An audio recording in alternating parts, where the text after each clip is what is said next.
Treneri, kaip vertinat, kad Augusto Lima išvažiavo serijos metu, gimė vaikas, viskas aišku, bet kaip jūs vertinat, kad jis išvažiavo, paliko komandą? Kaip aš vertinu? Taip. Tai aš jam leidau išvažiuoti. Bet ar normalu, kad pusfinaliai išvažiuoja žaidėjas vis tiek? O tu turi vaikų. Tai kaip turėsi vaikų, jaunuolį suprasi. Nes čia yra maksimumas, ką žmogus gali patirti. Vau, geras klausimas tikrai. Tu galvoji, krepšinis yra svarbiausia gyvenime. Pusfinalis?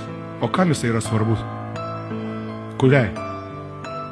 Tu matei kiek žiūrovų. Svarbu? Ar žmogui, tai tu kaip vaiką pirmą savo pamatysi, tai tu suprasi, kas yra gyvenime svarbiausia. Ateik su manim pašnekėti tada.